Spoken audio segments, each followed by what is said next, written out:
Welcome to Board Gamers Anonymous, the podcast about board gamers and the insane fun we have at the table together.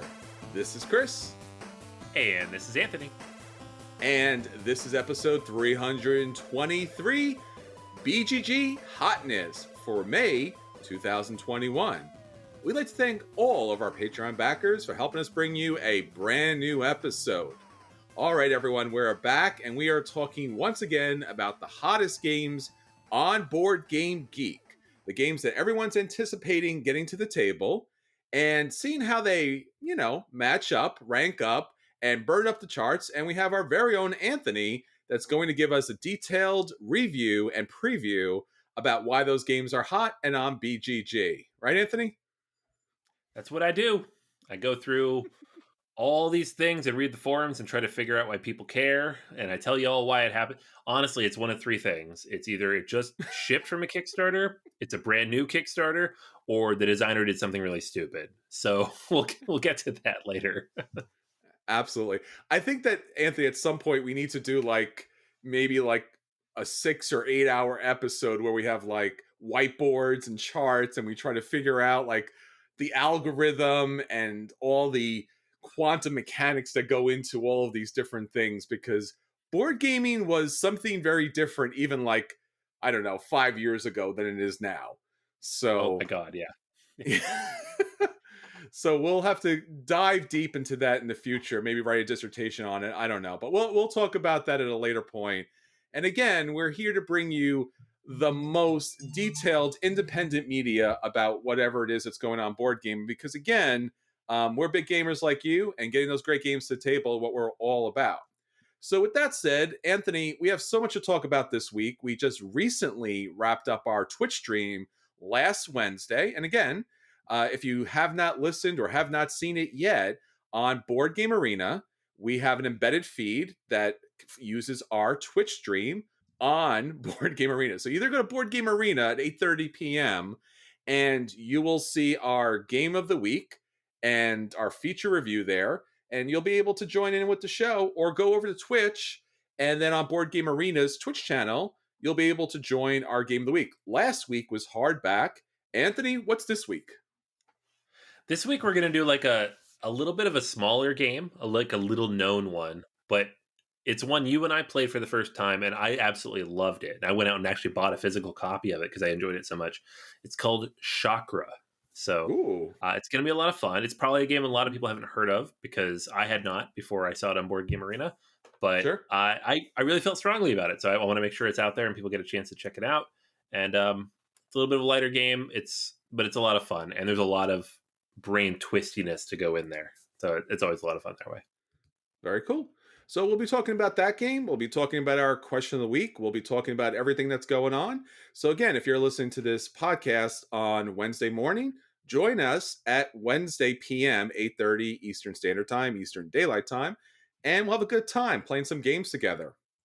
All right, Anthony, so that's what's going on with us. Let's talk about what's going on with our listeners and our viewers, because again, if you're listening to this on an audio podcast, you might want to know that Board Gamers Anonymous podcast is now available on a video format, of course, on YouTube. So you can enjoy that on Fridays if you just don't get enough of us and you want to see us actually do the episode recorded live. So we're doing more and more content. We've been talking about this forever, about doing more and more stuff. So Board Gamers Anonymous coming out in person on Twitch, on YouTube. I pleaded to God for these days never to happen, and they happen. So we are no longer anonymous in that way. So hopefully you enjoy that content. So please, please, please subscribe on YouTube, because we love to see you there, and you'll be notified when we do new episodes. All right, Anthony, so that's what's going on with us. Our question of the week. What's going on with our listeners? Yeah, we love this part of the show. The question of the week. Let's dive in and hear what all of you have to say. This week, what game in your collection would you be happy to see a reprint or second edition for? Ooh. And why? Why? So that's the big part of this. Don't just tell me a game name. Tell me why it matters. Eric says, Turn in Taxis. It's a great game and more people should be able to play it. I I agree. agree. I have a copy of the original edition of this game. I don't have the expansion. It's super ugly. Give me a pretty version of this game because Sure. it's a lot of fun. Jeffrey says something I know you and I both agree with, Chris. Mombasa with a retheme. So Yep. uh, he thinks there's a really interesting combination or card management and area control system in this Hmm. game, but the theme keeps some people away. Uh, That's true. a lot of us. Yeah. A Like you and lot I of both us. own copies of this game, but we don't really get it out because of that. No, my copy's still sealed, but I've played it before I bought it, and I didn't know. I was just like, I'm a Euro gamer, cubes, which is not an excuse, nonetheless. But it's Right. literally what happened at a at a beer hall, and you don't think too much about it. But now that you think about it, you're like, oh yeah, that's what that was. Uh huh. But again, the mechanics is just amazing. It's one of my favorite games for the mechanics of all time. But the theme is like literally the worst. So I'm just like, why? Why? So come on, guys. Get with the times, do the right thing, and reprint this game so that we can get them to the table. Yeah, that'd be wonderful. Yeah. Yeah. So AC Holt says Orleans. The base Orleans, game yes. need not have that dumb coins only game board. Sure. Include the Traders Invaders expansion or whatever it is, and include the Yeah. fifth player by default. It would be asking a lot, but go ahead and get some BGG bits equivalent in there as well. Okay. This is, I think this applies to a lot of games where you release a base game, it's popular, and then they layer on expansion after expansion after expansion after upgrade. And then eventually, as a consumer, you don't know what you're supposed to get, right? I know. So they did that big Kickstarter for Terraforming Mars a few months ago. And what I wanted was an ultimate edition of Terraforming Mars where they streamlined it, they pulled in the stuff that works, they got rid of the stuff Yep. they didn't, Venus, and they made it into a complete solid game with decent artwork in one box. And they didn't do that. Yeah. And they should Nope. have done that because that's what people Yep. want, right? I already have everything. You have almost everything. Why, like a lot of people do, but then people coming into it new, they're like, I'm not going to spend $300 in this game. What do I need to buy? And they don't know. So Yeah. there's a lot of games like that, unfortunately. Yeah, you want an essential edition. You want to do what Stegmeyer did with Viticulture, where you just like re-examine all the parts and just keep the good stuff. And again, if you did like one of the random expansions that either didn't work really well, but you liked it, those expansion stuff was still available out there in the market. But like you said, these games are getting very expensive, very overbloated, and it's hurting gameplay. Like Terraforming Mars is the perfect example of that. Like you said, it's just like the card deck just keeps getting bigger and the game just gets sloppier throughout. It's like, oh cool, Right. I got the corporations that works with floaters. Oh no. Right. No, no, no, no. It's just like, yeah. So yeah, absolutely. All right. A couple other ones. Jesse says Vegas Showdown. It's really fun, but man, is it ugly. Josh says Magical Athlete. He's got a print and Hmm. play version of the game with amazing artwork. The original board was hideous. And the Yes, game is so random, but it's good, silly fun. it is. Kenny says Nauticus because he'd like an official English rule book and all the hundreds of games that I own. It needs an insert the most because of all the random shit pieces. Um, Andrew points out a really cool thing: the fan made version, Terrified, which takes Oh, Horrified, which is a sure. game about the Universal movie monsters, and adds Yeah. in like the 70s and 80s slasher movie monsters, like your Freddy's and your Jasons, and creates a kind of grown up version of that, which is brilliant. If Awesome. you haven't seen the fan version of this, it's brilliant. It's fantastic. Nice. Um, and then my number one here, which I'm saving to the end, is Spirium from Drew. Thank you, Drew.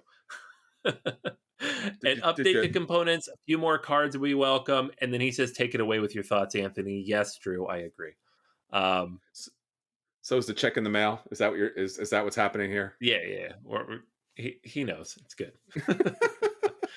um, I'm telling you, man, this is a brilliant game, but it was ugly. It was didn't have enough variability at the end of the game, and I don't know what it is. Like a little bit more, a little bit more. Give us a little bit more, and people would love it. I already love it. Give us more, and everybody else would love it, and then I could play the game more. Sure. Expansion would be great for that too. And yeah, I mean there's so many games. Vegas Showdown is absolutely true. I actually like the game a lot. I have a friend who has an extra copy that supposedly, fingers crossed, he's still holding on for me, but it's a very generic, bad, paper thin kind of copy. Magical Athlete was a game I played back in Myriad Day games, and I really liked the game. Again, it's funny, stupid, simple, random, but again, it's what it's supposed to be, and that's never been reprinted, and that's a shame. I guess if I was looking for something for me personally, I guess that would probably be, and this is going to be kind of a cheat answer, but War of the Ring, right? Can I get a Mm. reprint of the box version, like the actual wooden box with like the real Oh my painted god. figures and things like that? Like, I mean, we it's just, and a lot of these games have been reprinted, but they've gotten like a lesser version, which seems weird in the days of Kickstarter where everything's an Uber version. And then sometimes they're like, oh, cool, we reprinted the game. It's worse, but somehow more expensive. So I don't know. Like that's definitely a thing. There's a lot of games that could use a lot of love. Anthony, you and I just were talking about restoration games, about bringing a lot of these games back Right. out. So yeah, I think that would be great. I mean, I think that we all have that list of games that we love and adore, but it doesn't get table time because it's just not a modern production of the game. It doesn't have to have like super crazy bits.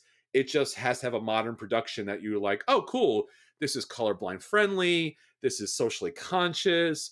This has a reasonable card quality. This has reasonable bits. There's not like 5 random expansions that were never combined to like just those kind of things. We're not dealing with Grail games anymore so much, I guess, maybe other than Rune Wars that we were talking about earlier, where games are just not getting reprinted. But who knows? It's one of those things. But yeah, if you did want to see that Terrified version, it's actually up on a picture in our Facebook page. So again, join us on Twitter, join us on Facebook. Even though the question of the week, we've talked about it, we always come back to them. And again, we'd love to have your responses.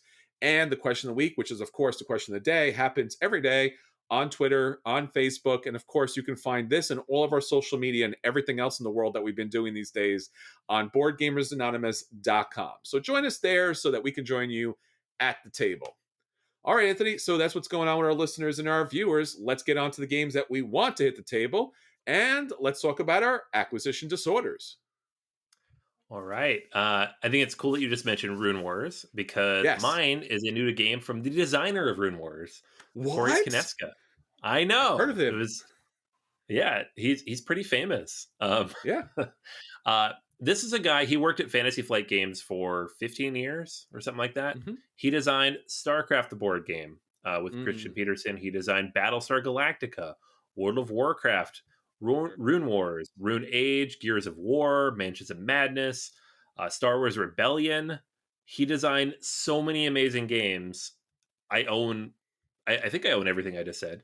Um, so, one of the great designers of all time in terms of like Ameritrash games.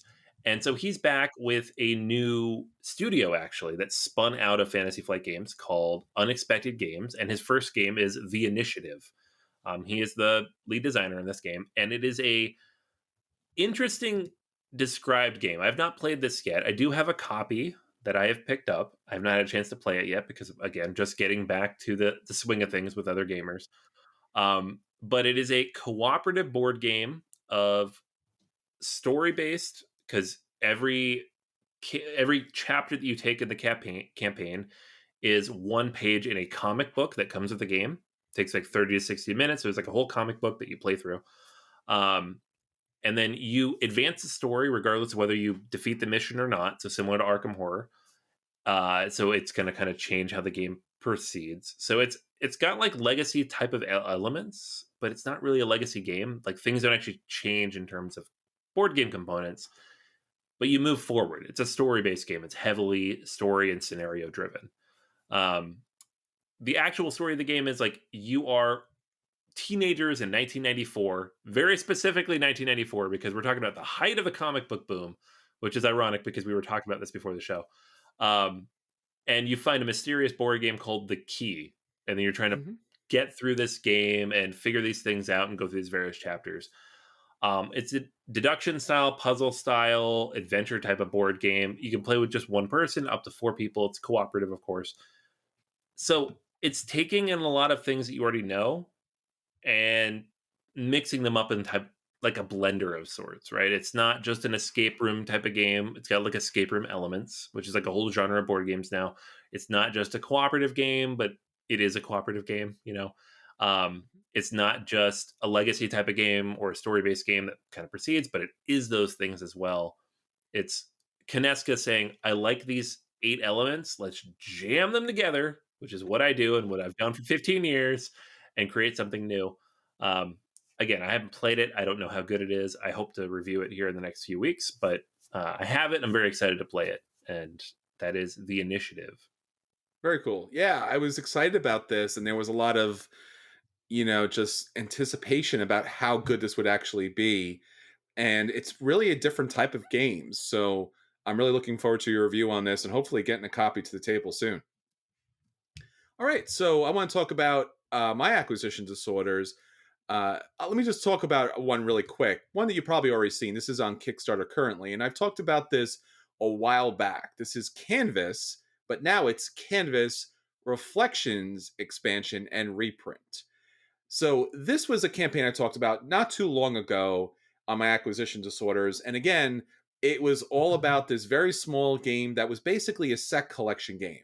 In fact, it had this really kind of unique box system where the box itself could be hung on the wall and the box cover was this really interesting, like, I guess, like watercolor-esque, fantasy, kind of artwork. Think Dixit. So basically, what we're looking at is like Dixit level abstract fantasy kind of nature of this set collection game. And basically, what you do is you are sleeving cards and using these transparent cards that each of the cards has a particular element on it. So it could be a figure in the background, it could be a cloud, it could be a tree, whatever it was. But basically, when you sleeve these cards together, it made a picture. It wasn't a radical, crazy, amazing picture, but it added elements to the picture. And on the bottom was these different markers that, again, based upon how you collected things and based upon whatever the goals were for that game. So you had a number of goals that you were trying to shoot for, and 4 of them would be laid out, and that's what you would shoot for. So maybe you would need a color of each as far as that was concerned, or a shape of each in that. So it really didn't matter what the artwork looked like. That was kind of secondary to a very abstract set collection game. So this game kind of blew up pretty big. It's obviously in the line of those kind of like family weight gateway games kind of situation. And again, very basic, very quaint, really kind of cute little game. And again, you can hook it on your wall and everyone got a really big kick out of it. But mechanically, not that radically different. So what they're doing is reprinting it, which is great because a lot of people did want to pick this game up when it was, out there, but couldn't get the Kickstarter. So Canvas Reflections is an expansion for it.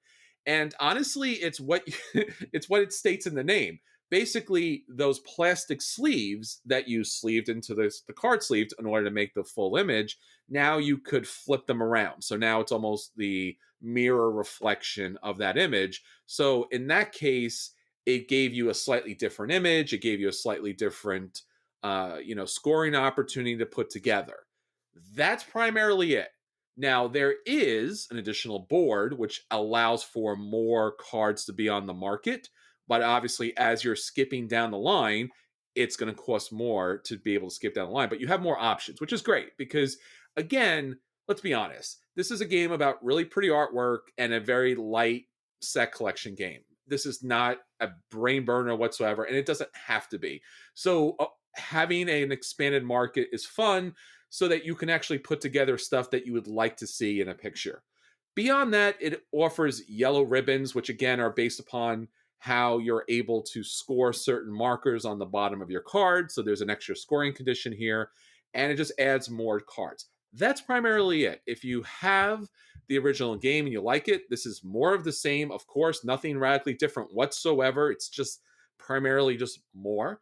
If you haven't picked this up, and again, you like that kind of Dixit artwork like I do, and you're looking for something light and accessible for family or friends, Canvas Reflections expansion and reprint will wrap up on Wednesday, May 12th. So you still have some time, about 2 weeks to go on that. And again, it's worth taking a look at. Yeah, I heard about this one several different places. Mm-hmm. Uh, I feel like COVID does this to me a little bit, where games kind of float by, and I'm like, I Sure, haven't seen it or experienced it or purchased it or played it or see, in any sure. form, but doesn't mean it doesn't exist. And then it pops up on the hotness, and people are posting pictures everywhere, and it looks beautiful. I'm like, how did I miss this game? This looks amazing. So it's cool that there's another Kickstarter, so you get a second chance at it. Yeah, and if you're going to buy the base game itself, just the base game is pretty reasonable. It's like 35 bucks. I think the problem came in with this Kickstarter is you were adding so much more to the shipping with the game, so it was a little more expensive. And they did have a deluxe version. So again, it just made some of the pieces a little bit better. So that was another 10 to 15 bucks. And if you get the whole thing, it's going to cost you, I think it's something like $60 for just the base game and the expansion, and then for the deluxe version it's going to be $80. So again, for a very light Mm, game, it's a lot. it does become very expensive right away. But again, I think one of the things you have to remember with these kind of games is artwork is expensive. We always remember, like when you see a game that has multiple pieces of artwork, that's where a lot of the money comes into play, and that's perfectly reasonable. So yeah, I would recommend checking this out. The artwork isn't radical because again, it's an abstract set collection game, but I think it's something to take a look at. And people got kicked out of it. On my other acquisition disorder, I just wanted to give an update here. Last week we talked about please stop me from backing or buying whatever the X game happens to be. So the X game this week was actually Marvel United X-Men, ironically enough. And we just want to talk about how great games are, whether they're on Kickstarter or they're in the market, and how you really want to back them. But unfortunately, sometimes because of the size, because of the cost, because of a number of reasons, maybe you should not do that. So we gave you a little discussion of that last week. So if you're considering buying Marvel United X-Men, listen back to our previous episode where we kind of get into real detail here. But I wanted to bring everyone an update because Anthony and I were still on the fence. We didn't feel like there was enough stuff in the overall Kickstarter to back it. And again, that's weird to say for a CMON game because CMON has like always a ton of stuff. But again, Marvel United was a very super light co-op game. And X-Men was just that, but with X-Men. And I'm a big X-Men fan from back in the day. So I was like, oh, this is cool, but I still shouldn't buy this, right? Because it's like $100 and something for just a bunch of random miniatures. So what did they add? Well, they added more miniatures, right? So for people out there who care, Multiple Man, awesome. Weapon X, really awesome miniature there. Pixie's in there. Namor is in there, which again, Namor was always a mutant, kind of, possibly, but was never really a big figure in X-Men comics until more recently. But he's in here too. They added a couple more villains into here. In particular, right now when we're talking about this, Omega Red has been unlocked. They have the Brood Queen. The Brood Queen is basically Alien or Aliens the movie, but in X-Men format. And what they really did recently, I guess, pass or surpass as far as the stretch goal is concerned, is X-Force expansion. So if you watch the more recent Deadpool movie, or if you know X-Force, you got Cable, you got Shatterstar, you got Strife as the bad guy, you got um, Domino and Cannonball. So nice little expansion to add to that. Doesn't radically change anything, but it's a nice little expansion to add to over the course. What they did add after we recorded, what added a blue team and a gold team. So if you remember back in the day, they were making so much money with the X-Men that they split them up into two comics, which again, obviously is kind of a standard, but the base team was split up and you had a blue team and a gold team. So here, this is an interesting new mechanic where the blue and gold team are fighting the same bad guy, but whoever scores the most points wins the game. So it's cooperative, but two teams are cooperating separately and trying to score the most points, and whoever does that wins. So it's a different take, and I appreciate that because it's a different, slightly different game mode, and maybe that works out really well. That's pretty cool. They're also adding the Phoenix 5, which is a more recent storyline where the Phoenix Force, the Dark Phoenix Force, gets split up amongst five heroes and they become like evil, and then Hope Summers has to fight them. So there's a slightly different game mode there. That's also another expansion. They added plastic tokens if you want that. They added a playmat, which I think you do want. This one particularly has, two versions to it. So again, another opportunity to buy all the Marvel United stuff if you like. Definitely more of a reason to buy this week than last week. It still has at least 7 days to go when by the time you hear this, and it'll be wrapped up on Wednesday, May 5th. So it pulls me a little more to push the backing button, but I think eventually there's going to be an all-in pledge, and I'm still waiting for Shadowcat and Nightcrawler, and I can't do it without them. So I'm telling you, man. So yes, it's more stuff and it's good yes, stuff, it but is. 90% of everything you just said costs more money. It does. These are not included things. These are all added buys. The X-Force is included. Everything else is Yes. extra money. So keep that in mind if you're listening. More money. Yes. The It is all-in more pledge money. last time was $200, 220, something like that. This time, right now they're sitting at 100, but it's going to be like another 120 probably. Yeah. I would guess. So Yeah, there's you want all the things we just said, $200. Think about it that way. So, yeah, there's it's certainly going to be, again, it's really hard to tell based on like what they decide to bring out. I think there's going to be one more team box at least. There's definitely going to be an Excalibur. They were a mutant team based in Britain, and that group did have Nightcrawler, and it did have Shadowcat and a couple of other characters in there too. So I think that's going to be another box. Alpha Flight is the Canadian mutant team. Again, this is stuff that most people don't care about, but yeah, I think we're looking at 220, 250 again, all in pledge with, again, we'll see. So yeah, keep an eye on this if you're a big X-Men fan. If you're not a big X-Men fan, or just not an X-Men fan at all, or don't want to own all the Marvel United, and I can't imagine why. Yeah, this is something to still kind of, tiptoe around a little bit. All right, so those are acquisition disorders. Please continue to follow with us as we suffer through our acquisition disorders and try to avoid buying the very expensive but awesome game. So, Anthony, let's talk about the games that did hit the table. Let's talk about our at the tables. So, what do you have up for us this week? yes, sir. At the table this week, I played Ride the Rails. This game Ooh, came out last year, sometime in the middle of the pandemic. I could not possibly tell you when because ugh, COVID exactly. brain and all that. Yes, yes. Um, but this is the second game in the series of Cube Rails games, the Mm-hmm. Iron Rails games from Capstone Games, where they took older games and kind of re-implemented them with brand new artwork, brand new production value. In this case, they took Rail USA from John Borer and gave Ian O'Toole the artwork credit. And of course, it looks fantastic. It's a beautiful game as a result. The first game in this series is Irish Gauge, also amazing, very beautiful. And the thing that's consistent about these games is that they each take about an hour to play.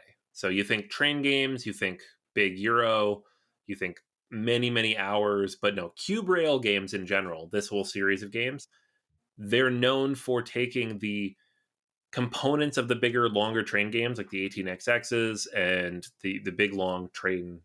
There's a few other genres of train games and consolidating it down into less than an hour. And this is one of Sure. those, right? So how does it play?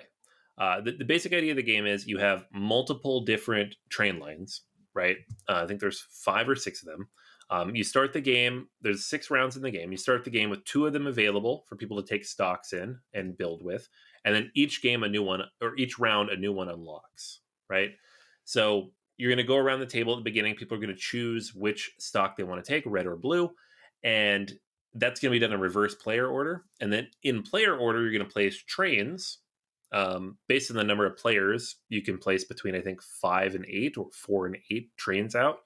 And these are going to connect different cities on the map, right? And then when you connect the cities, you're going to move passengers between them, and the number of spaces that the passengers move are going to generate revenue. And then everybody who owns stock in that train or train company is going to gain revenue, right? So it's a train game. So if you've never played a train game, the basic idea of these, most of them, is if you have stock, you don't own that company, you just have a share in the production of that company, right? So if somebody else runs a passenger over the blue line and they have 2 stocks in blue, they're going to get, 2 times however many spaces they move, right? They get money. But if you also have 2 stocks in blue and it's not even your turn, you also get money from the blue stocks that you own, right? So Hmm. it's a matter of not just placing out the trains and making sure they connect in the right places and running things in the way that's the most beneficial to you, Hmm. but owning stocks that other people might run through and making sure you generate money on other people's turns. That's how you're going to win the game, right? There's a limited number of trains for each of these different companies. So the red and blue run out really quickly, especially in a lower player count games, because Sure. you can place up to 8 trains at a time in like a 2 or 3 player game. And then you're going to move on to the orange and the yellow, and then the black and the purple. And the game is over before you know it. So you start on the East Coast, you move your way west, and ultimately, if you can connect the West Coast to the East Coast, there's a bonus points for that. There's some cities you get bonus points for. Chicago is bonus points. Denver, I think, Salt Lake City, like these big major connection points historically. There are other maps for the game as well. The base game comes with the USA map, but then of course there's, I believe, the Germany map and the France map maybe that came as like bonus buys you could pick up, and there's 2 more maps on the way as well that they're making. The game takes, it says 45 to 60 minutes. It's super accurate. It's very clean. It's very quick. It's easy to teach because there's only like 3 mechanics in the game. The complexity comes in with what stock do you take? When do you take it? How do you mess with other people? When do you take the trains? Which trains do you take? Because you can put Hmm. trains out of any stock that you have. So if you take one of every stock in the first 4 rounds, you could place any of those trains as long as they still exist. It's entirely up to you. And yeah, it's definitely better with more people. I've definitely seen that. The fewer people you have, the harder it is to kind of manage things. I think 3 players is not ideal because you get 2 people in one stock and one person in the other, and the one person who's on their own is going to have a hard time. But 4 players is perfect. It's a lot of fun. Highly recommended because it is quick, because it is inexpensive. It's a $40 game. If you like trains, if you like cube rail games, if you like quick, light Euro games, 2.5 weight, check out Ride the Rails. Nice. I mean, right off the bat, when you say Ian O'Toole artwork, I'm like, this might be the game. This might be the one. So, Ooh. if you don't play train games, if you are new to that kind of whole thing with the stocks and such, is this the game? Is this the one you pull the trigger on? I don't know. I don't know if I like this one more than I like Irish Gauge. Like I liked Irish Gauge Okay. a lot. I reviewed that like maybe a year and a half ago and I gave that a buy. This one is like right on the line between play and buy for me, where Ooh. I really enjoy it a lot, but the player Sure. count issues are issues, right? They say 3 to 5 players, but 3 players I don't think is ideal because that third player is the odd man out, and they're always going to be no matter how you tweak it. Um, Yeah. so I think it's really just a 4 player game, and that alone kind of like maybe it's not Sure. as good because Irish Gauge is a little more open. Um, Yeah. Iberian Gauge or Yeah. Iberian Rails, that the third in the Hmm. series is shipping very soon, and that looks to like solve all these problems. So I'm excited for that Hmm. one. But this is a very, very strong play. Not quite a buy, I don't think. But if you like cube rail games, it's among the prettier ones out there because historically these games are not very pretty.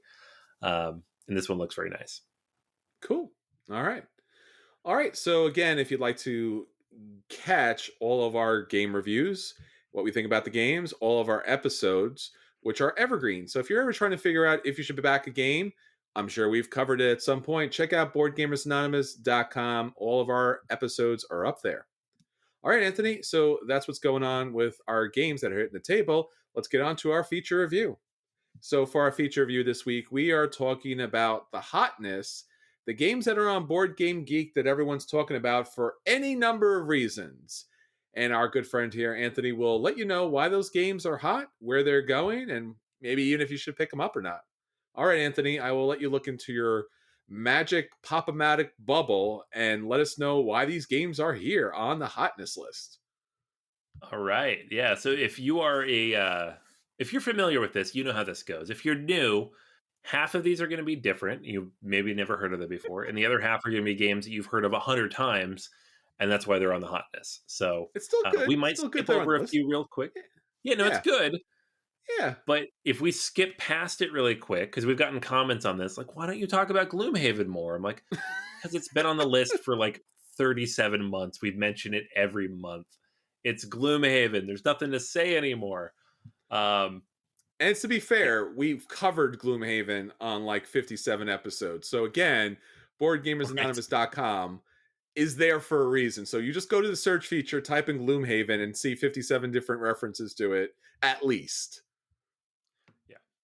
The irony is, I said Gloomhaven. I don't actually think it's on the hotness this week. Oh So no, what happened? I know what happened. Oh man, but there are a few that are familiar favorites we'll talk about. Sure. All right. So, anyways, we're going to talk about the top 15. Kicking it off, number 15, My Father's Work. This is a new What? game coming from Renegade Game Studios. It is a Okay. horror game about a Uh, mad scientist creating monsters. So, my father is the mad scientist. The work is the monsters he creates. It is designed by T.C. Petty III, who also did, of all games, Viva Java, the coffee game, which okay. we talked about back in like Yeah. the early episodes.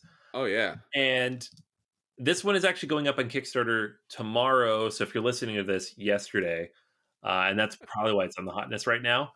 So it's not released yet. It is a horror worker placement game, which is rare, but not as rare as you might think. There's a few of them that have come out recently, but Sure. it's a narrow niche. So I feel like a lot of people are going to jump on this because it is a horror game. You don't get a lot of those. So if you like horror games, keep an eye out for this one. Number 14, It's a Wonderful Kingdom. I talked about this last week. It is a re-implementation of It's a Wonderful World. It's on Kickstarter right now. It's a 1 or 2 player only game in a fantasy world take on It's a Wonderful World, which is like a more modern kind of sci-fi take on like just drafting in general. It's like a Seven Wonders kind of spinoff. So this one's like an I cut you choose bluffing card drafting mix up for 2 players. So I'm excited for it. I'm going to check it out, but that's where it's at right now. Number 14. Sounds good. Number 13 is After the Empire. This is from Gray Fox Games. This was on Kickstarter last year or a little bit before that. Now they put it up on GameFound, where you can back it again to get like the updated second edition with some tweaks and new stuff added on. The game came out. A bunch of people got it. We have not had a chance to play it, you or I, Chris, but a lot of other people have been very hot on this game, and because of that, they're republishing it and making sure more people can pick it up because it's like a big, expensive Kickstarter type of game, but there are no conventions through which to sell it. So it is on GameFound right now. All right, next up is Hidden Leaders. This is a game on Kickstarter right now. Yes. I was poking around, and other than the fact that it's on Kickstarter, I can't really see a good reason why people are like chomping at the bit for this one. The designer, there's 3 designers listed on the game, and it looks like all 3 of them are first time designers. So there's no designer pedigree here. We have a whole bunch of publishers listed. Don't know where that's coming from. So if you're out there listening and you're thinking, oh, I know all about Hidden Leaders. I know Marcus Mueller and Andreas Mueller and Raphael Stalker and why this game is so popular, let us know. But it is a hidden role bluffing style hand management type of game. So kind of in that ballpark of, deduction style games that are always very popular on Kickstarter. But it's up here now on the hotness list at Yeah, number 12. it has nice artwork and it promises to be more of a substantial deduction game. So I think that's a lot of the panache behind all of it. Yeah, I could see that. Yeah. Like adding actual gameplay to the deduction genre is always good. It's true. All right, number 11, Marvel United. It just shipped to backers. This one's easy. We talked about this last week. Chris, you actually reviewed it last week on the podcast, and we've talked about it now 2 weeks in a row for the new version, the X-Men version on Kickstarter right now. So if you've listened to the podcast at all last week or this week, you know all about Marvel United and what we think of that. It's up here right now because people are talking about the new content and the existing content that just came out. Absolutely. Number 10, Terraforming Mars. It So when I talked about Gloomhaven before, I should have said Terraforming Mars because this is the other one that pops up every single week. We talk about it Mhm. every week. There's no reason for it to be up here other than that it is Terraforming Mars. It's popular. There are two outstanding Kickstarters right now. There's a dice game or a card game, I'm sorry, and the big box version. Yeah. None of them have shipped yet. There's also some other stuff in development. I don't know. I think some people had gotten early copies, at least as far as I've seen on Facebook, that they're Mm, showing off some of their plastic miniature stuff. So, however they were able to do it, I think that's what piqued interest. okay, that makes sense. Yeah, I mean that was almost a year ago, so they should be Yeah, producing that we stuff. didn't back it, so it didn't come to us. But I think some people got early editions of it. So I've seen some very, very, very slight initial pictures. All right, makes sense. All right, next up we've got Marvel Champions, the card game. The new content this month was the Guardians of the Galaxy kind of mega Yep. expansion. So they release a Hmm. new hero pack or enemy pack every month, but once a year they release like a big box version, which is like a campaign box with like triple the amount of content. And so that was Guardians of the Galaxy this month. And I think the follow up coming up then is we're going to get Star Lord and Gamora hero packs in May. So Yeah. more Guardians. It was Rocket and Groot in the original pack. We're going to get Star Lord and Gamora, and I think Drax maybe is June. So lots of Guardians content coming up. This is just one of the big hot um, LCGs that are out at the moment. So it's generally always up on the list. Makes sense. Red Rising, next one up here on the list at number 7, I believe. This is the new game from Stonemaier Games, and it's been shipping now for like 2 or 3 weeks to the champions, or Stonemaier champions that they call them, Hmm. people who pay for the extra kind of shipping discount and early access to the games. And we actually have a copy on the way to us, a review copy. We're going to be talking about it here in the next week or so, either next episode or the week after that. We're going to be talking about Red Rising. But this is actually based on a book series that I enjoyed quite a bit. It's kind of like a fantasy sci-fi mix that takes place on Mars in the not so distant future. So, stay tuned for that. I'm hoping the game is good. I don't know anything about it yet. Hmm. Next up, we've got Monster Hunter World, the board game from Steamforged Games. Steamforged is known for their video game themed board games. Like the big one that got them on the map was Dark Souls, the board game, but they've done a whole bunch of them since then. We've got Horizon Zero Dawn came out last year, Resident Evil 2, the board game, Dark Souls, the card game. They also did that. Some of their own IPs include Guild Ball, God Tier. So this is their newest. It's actually on Kickstarter right now. I don't know anything else about it. I tried to play Monster Hunter World and it immediately devoured my brain, and I gave up like 2 hours in because it is a very complicated game and I don't have time for that. But a lot of people really love it. So it seems ripe for big giant miniatures in a board game. So I'm not surprised to see it here. Cool. All right, number 5 on the list, Dune Imperium. This has been on the list since November when it popped up and released. This game was supposed to come out in conjunction with the movie, but that got delayed a full year. Yes. The thing that's interesting about this game, though, and I've played it solo, and I Hmm. liked it okay. I didn't love it, but I do have a copy. Is it's already almost in the top 100 on Board Game Geek, and I don't quite understand how. In the middle of a pandemic, how enough people have played this with enough other people at the optimal player counts, which is 3 to 4 people, to say this is one of the best games ever made. I'm not saying it's not. I have not played it that way. I'm just astounded that a game that came out 5 months ago in the heart of the pandemic is Yeah. already up this high. It's true. I hope it's that good. It's crazy to me. We'll know soon enough. I don't know what that means, but we'll know soon enough. Right. All right, number 4, Lost Ruins of Arnak, one of the best games of last year in my top 100 personally, and Hmm. I think it jumped up into the top 10 here because it was on Board Game Arena, and it's actually one of their top 5 games, period, Hmm. even though it's only in beta right now. Okay. So if you've played this and like it, get over there. If you've never played it and that we're hoping to get a chance to play it, Board Game Arena is the place to do it. Nice. Number 3, Oath, Chronicles of Empire and Exile. This is the new Leader Games production from Cole Worley. It is shipping everywhere. It's not yet shipping here in the States. I think they're saying May to June for us. Yes. But in Europe and Asia, people are already getting their copies. So it's up here on the Hotness because a lot of people are getting a chance to get it to the table. They didn't have to ship it as far. They didn't have to deal with the Suez Canal or whatever that nonsense was. Soon to be a board game somewhere, right? Oh my God. I'll be surprised if it wasn't.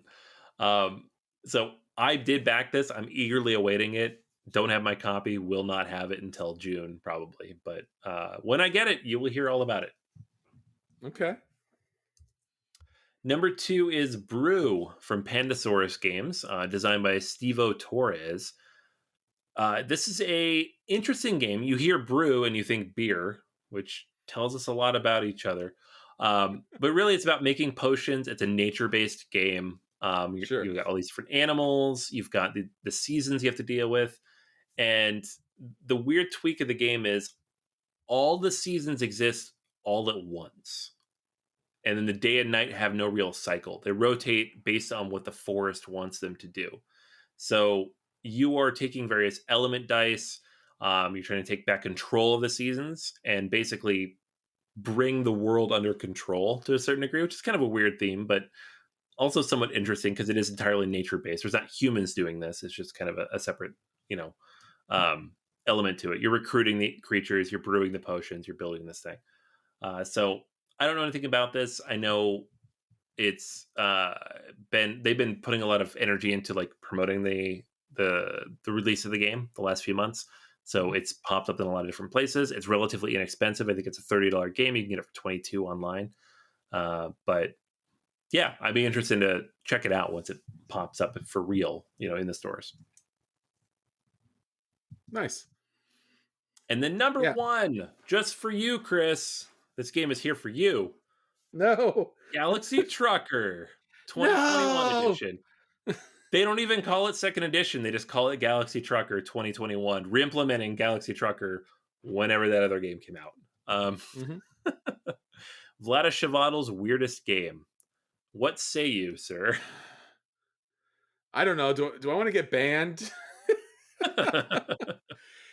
What bothers me most about, again, I did see this come up. I did not look at it because some days you just need to get through the day. And right now it's just getting through the day. Yeah. Here's the thing. Everything about this game is a thing that I love. I love sci-fi. I love spaceships. I love building spaceships. I love even the whole pick up and deliver kind of thing is awesome. And yet the game is just, I don't know. It doesn't do it for me in such a problematic way. It's just, it doesn't, it's just, no. And again, it's just, it takes what should be a great game and it just misses the mark on every single thing. I hope that somehow they've streamlined it or fixed a couple of things, because in the end, what you're doing is like you're scrounging around in a box full of random pieces to put together a random ship, and then it goes on a random voyage, and then it randomly gets hit, and then random bad things happen, and sometimes your ship just floats off and there's nothing you could do. So, I mean, you're almost better off just sticking your hand into the box, grabbing a bunch of tiles, throwing it on the mat, and just going, all right, I'll be back in 20 minutes. Let me know if I won or whatever. And that's it, because that's just how the game plays out. So it's kind of painful as far as that's concerned, because this should be a game that I love, and it's just not. So I don't know. So bad news. It seems like it's still real time rummaging around in a box, but it's got new artwork. The original artwork, not great. More ship tiles, so different options. They tweaked some of the card effects, and they did streamline the gameplay so that it only takes one flight through space, not multiple flights as you repeatedly get blown up. So maybe better, but also the core mechanic is exactly the same, so probably not. If I wasn't doing a podcast or a Twitch channel or a YouTube channel or any of the other 100 things, Instagram, TikTok, whatever. If I wasn't doing all of those things, I would just avoid it because, yeah. But if it does come by my way, I will play it and I will let you know. Take one for the team, kids. Oh man, Galaxy Trucker. A lot of people must like it though. It's number one up here, just based on the announcement. There's nothing out yet. There's no app. There's no Kickstarter campaign. It is coming sometime this summer, and people are like, "Woo!"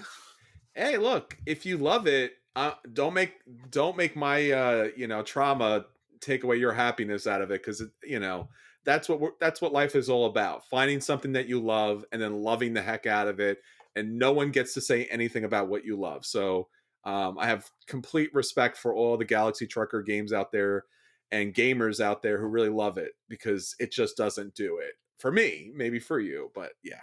But yeah, I will totally, probably, possibly, under the fear of death, play the game again if it ever crosses my path. But yeah, we'll see.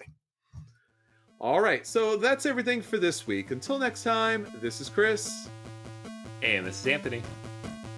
and we'll save you all a seat at the table, even Galaxy Trucker. Take care. Bye.